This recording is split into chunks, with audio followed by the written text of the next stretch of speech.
Ok, pessoal, vamos então falar hoje sobre o sistema locomotor, mas vamos nos centrar especificamente ao sistema muscular, aos músculos, né? E aí nós vamos falar necessariamente sobre o tecido muscular, que é o principal tecido que forma os músculos. No nosso corpo existem três tipos de músculos.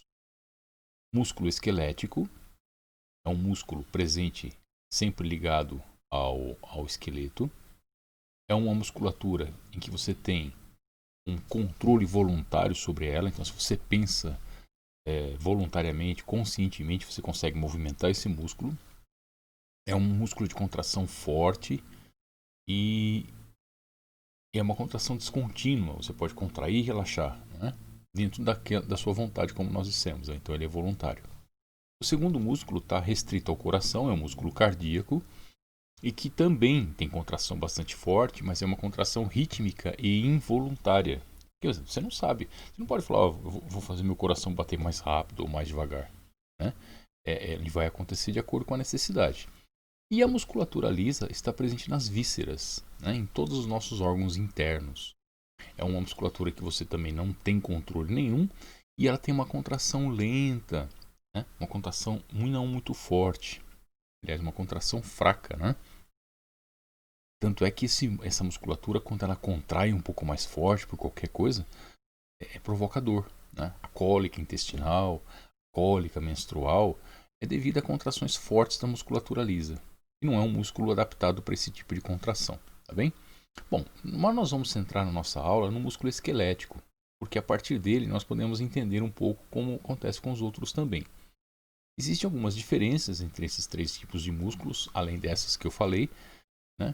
Mas nós vamos falar um pouco mais para frente. Vamos falar um pouquinho agora sobre a musculatura esquelética. Como é que ocorre a contração muscular do músculo esquelético?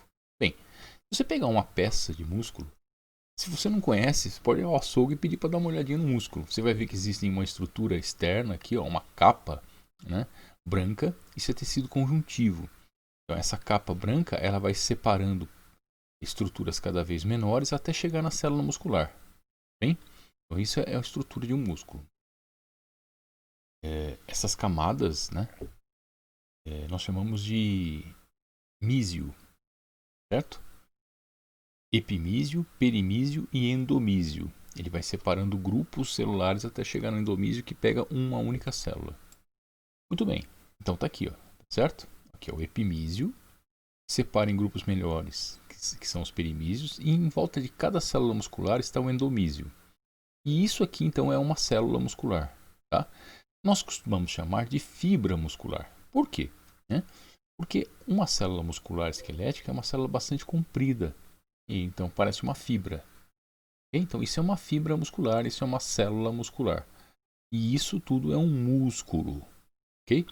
Vamos separar então uma célula muscular, uma fibra muscular. Quando nós separamos uma fibra muscular, isso aqui é uma fibra muscular, isso aqui é uma fibra, isso aqui é uma fibra, isso aqui é uma fibra, uma fibra. E essas fibras são inervadas, ricamente inervadas. Tá bem? Existe uma plaquinha chamada placa motora que leva a informação à fibra muscular. Para cada célula muscular chega uma plaquinha motora, uma ou mais. Por quê? Porque, como nós dissemos, o músculo estriado esquelético ele é voluntário, então você tem um controle muito grande sobre ele. Bem?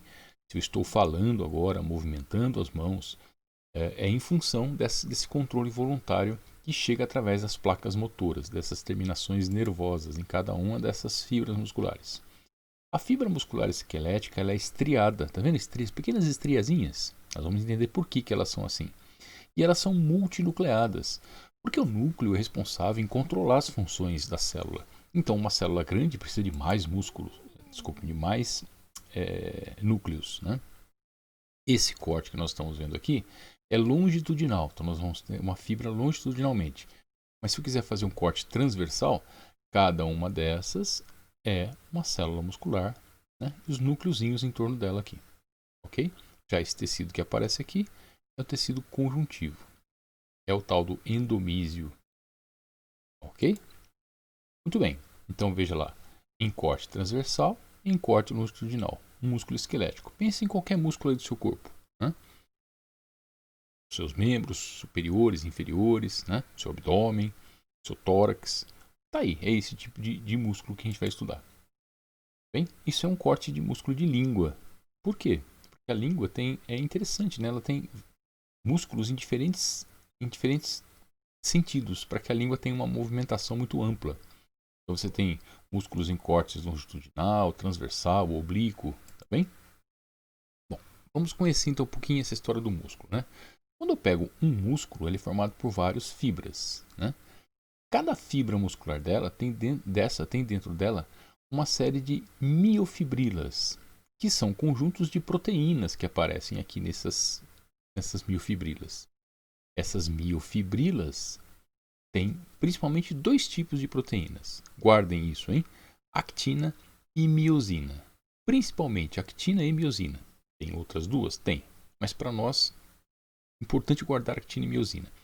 E essa actina e miosina, essas duas proteínas, elas não estão colocadas ao acaso. Existe uma ordem de colocação. Bem? Então esses filamentos, microfilamentos de actina e miosina, eles vão formar posicionamentos que dão a esse músculo aquilo que nós chamamos de bandas e linhas, são cores. Por isso que o músculo é estriado, devido a essa posição dessas proteínas, actina e miosina. Bem? Então, o que acontece?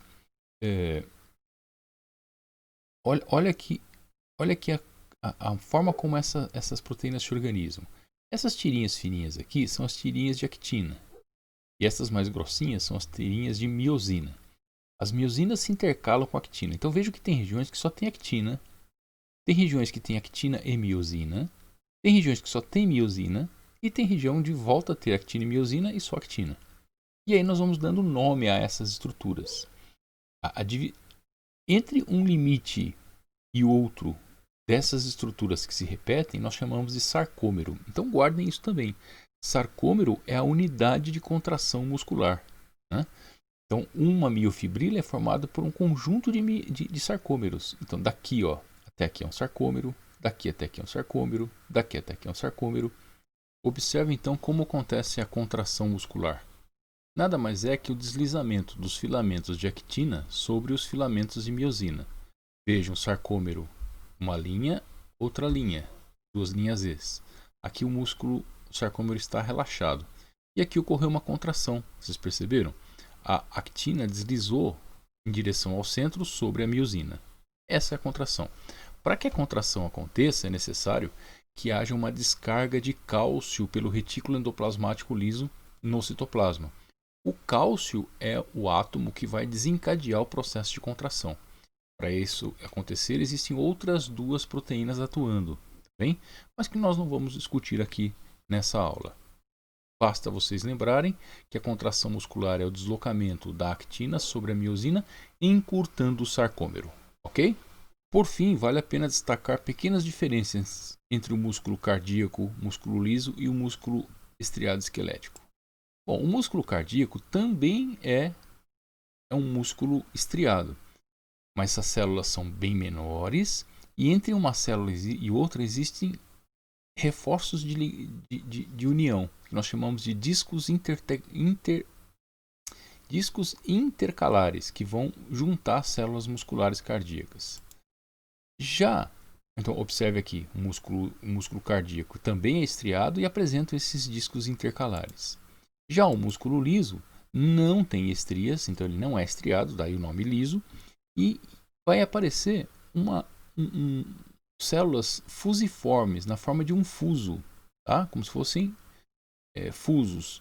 E em cada célula um único núcleo, um núcleo de formato elíptico, acompanhando o formato da célula. Então, olha lá, a forma de um fuso e o núcleo aqui no meio, tá bem?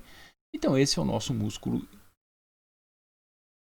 que forma o nosso sistema de locomoção, mas que também compõe órgãos internos, tá bem? Grande abraço, pessoal.